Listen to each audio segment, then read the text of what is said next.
Full Moon sale ಬೆಳಗ್ಗೆ 9 ಗಂಟೆಯಿಂದ ರಾತ್ರಿ 12 ಗಂಟೆವರೆಗೆ ಆಗಸ್ಟ್ 28 ಒಂದು ದಿನಕ್ಕೆ ಮಾತ್ರ. ಇನ್ನು ಜೋಗ ಜಲಪಾತದ ಬಗ್ಗೆ ನಾವು ಒಂದು ಮಾತು ಕೇಳಿದ್ವಿ. ಏನು ಅಂದರೆ ಸಾಯೋದ್ರೊಳಗೆ ಒಮ್ಮೆ ನೋಡು ಜೋಗಾದ ಗುಂಡಿ ಅಂತ. ಇಲ್ಲಿ ಬದಲಾಯಿಸಬೇಕು. ಸಾಯಬೇಕು ಅಂದರೆ ಬೀಳಬೇಕು, ಬೆಂಗಳೂರು ಗುಂಡಿ ಅನ್ನಬೇಕು. ಯಾಕಂದರೆ ಬೆಂಗಳೂರಿನಲ್ಲಿ ಅಷ್ಟೊಂದು ಗುಂಡಿ ಅವಾಂತರಗಳು. ನೋಡಿ, ಬೆಂಗಳೂರಿನಲ್ಲಿ ಇದೇ ಗುಂಡಿಗೆ ಬಿದ್ದು ಪಾಪ ಒಬ್ಬ ಸವಾರ ಕಾಲು ಮುರ್ಕೊಂಡಿದ್ದಾರೆ.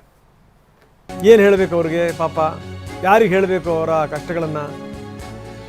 ಸುಧಾಮನಗರದಲ್ಲಿ ನಡೆದಿರುವಂಥ ಘಟನೆ. ನೀರು ತುಂಬಿದ ಗುಂಡಿ. 52 ವರ್ಷ ಈ ವ್ಯಕ್ತಿಗೆ. ವಿಶ್ವನಾಥ್ ಅನ್ನುವಂಥವರು ಹೆಂಡತಿ ಮತ್ತು ಮೊಮ್ಮಗನ ಜೊತೆ ಬರ್ತಾಯಿದ್ರು. ನೋಡಿ, CCTV ದೃಶ್ಯಾವಳಿಗಳನ್ನು ನಾವು ತೋರಿಸ್ತಾ ಇದ್ದೀವಿ. ಸೀದಾ ಗುಂಡಿಗೆ ಬಿದ್ದಿದ್ದೆ. ಈಗ ಅವರ ಕಾಲಿಗೆ ಫ್ರ್ಯಾಕ್ಚರ್ ಆಗಿದೆ.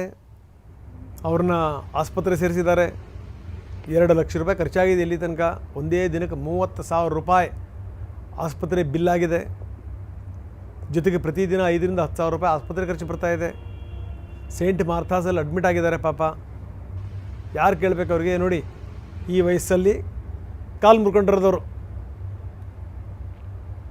GBA ಅಧಿಕಾರಿಗಳು ಆಸ್ಪತ್ರೆ ಕಡೆಗೆ ತಲೆ ಹಾಕಿಲ್ಲ. CCTV ದೃಶ್ಯಾವಳಿಗಳನ್ನು ಕೂಡ ನಾವು ನಿಮಗೆ ತೋರಿಸ್ತಾ ಇದ್ದೀವಿ.